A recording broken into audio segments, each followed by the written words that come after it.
Good day, Orteans.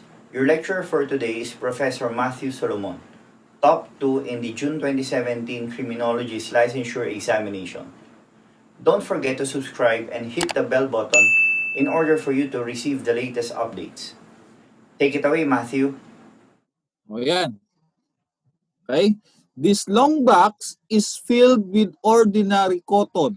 Okay? And is separated into sections by cardboard. Okay? Cardboard partitions, cardboard partitions used in ballistics. So, ito daw yung mahabang box, okay, na doon natin ipinuputok yung barrel in order to recover the bullet.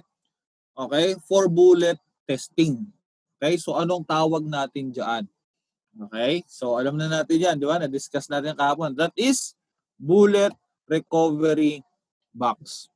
Okay? Tinanong sa board exam, what is the dimension daw ng bullet recovery box? Oh, ano daw yung mga dimensions ng bullet recovery box? Gaano daw siya kalaki? Diba? Kung ang fingerprint card is 8 by 8, yan. Ano naman ang sa bullet recovery box? Diba? Oh, nabanggit na yan kapag, diba? So the answer is, yun, very good, may nakalala. That is 12 by 12 by 96. Take note, ha? Tinanong na yan sa board. 12 by 12 by 96. Okay, kung ang fingerprint card ay 8 by 8, ito is 12 by 12 by 96. Okay? Ayan. Next.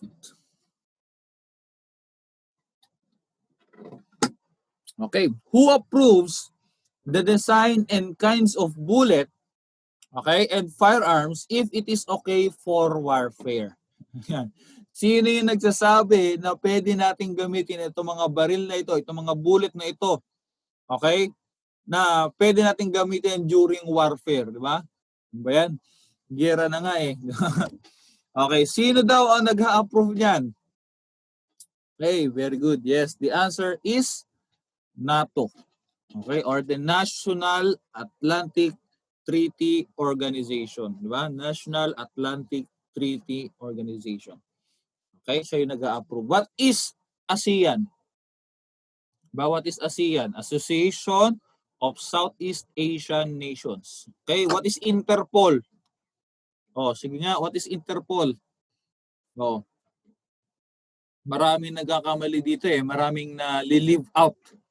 Okay, na terms. What is Interpol? That is International Criminal Police Organization. No? Yung iba, International Police. Mali yan ha? ICPO. Okay? So, yan. So, who approves the design and kinds of bullet, okay, and firearms if it is okay for warfare? That is NATO. What is NATO? National Atlantic Treaty Organization. Okay? Oh, yan. Another one. How many bullets, okay, or standards, okay, are required, okay, in fire testing? Halimbawa, titignan natin whether this bullet, okay, came from the same firearm. Ilang bullet ang minimum na kailangan natin for testing? Okay, is it 5? Is it 4? Is it 3? Is it 2? So, ilan ang minimum na kailangan natin, okay, para sa ating fire testing? Okay, so the answer is, okay, only 3. Take note, 3 bullets are required, okay, to be used in fire testing. Okay? Yan. So, what do you call the side-by-side, okay, side-by-side comparison of 2 bullets? Okay, side-by-side comparison of 2 bullets. Diba, ginamitan natin ang bullet comparison microscope. So, anong klaseng examination yung ginawa natin? Okay, side-by-side comparison of 2 bullets. Anong tawag natin doon?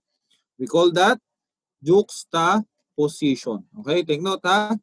Juxtaposition. Okay, the side-by-side comparison of 2 bullets. Okay? Any questions?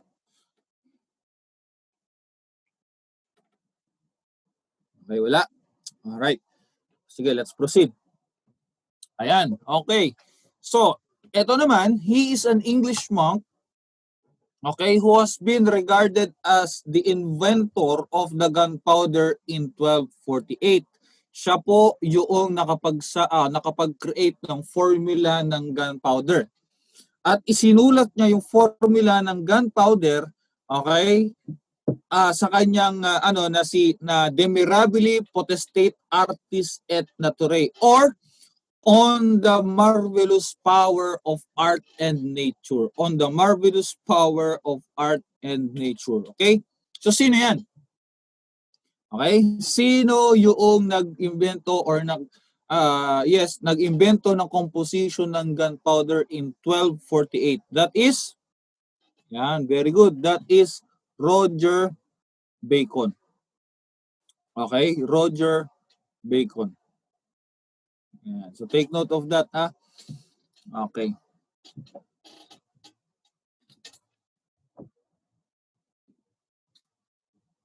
Okay.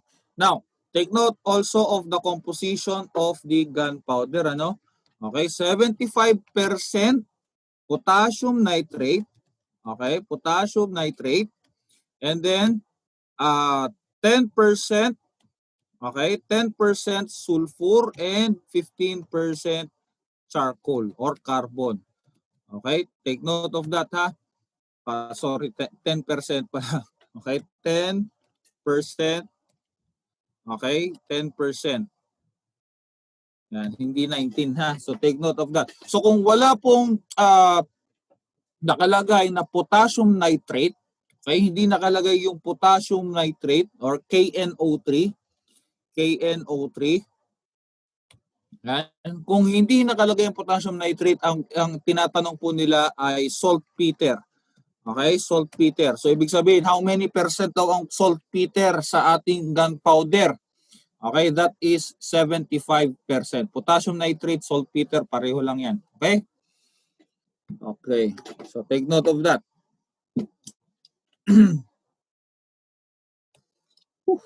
Okay. So, kung si Roger Bacon, mga kaibigan, ang nakapag-imbento ng gunpowder, okay? Sino naman yung naka-imbento ng gumamit ng gunpowder to propel a projectile? So ibig sabihin, ginamit niya para may ipatalsik kasi ang nangyari is yung drum ng gunpowder na may takip, nakita niyang sumabog yung drum na may takip, tumalsik yung takip. At doon niya nakita, doon niya na-realize na pwede pala niyang gamitin to prepare a projectile yung gunpowder. Okay? So that is Berthold Schwartz. Okay? Berthold Schwartz. That is Berthold Schwartz. So, ang naka-imbento ng gunpowder, Roger Bacon. Okay? Yung gumamit ng gunpowder to propel a projectile, that is Berthold Schwartz. Okay? Berthold Schwartz. So, tatandaan yan, ha? If you want to learn more from him, take our Road to 1 Million challenge. If this channel hits 1 million subscribers, we will release the rest of his lectures. Or you can watch the rest of his lectures now by enrolling in Ortea Criminology Review. Just message us on our Facebook account for more details. See you soon, Orteans!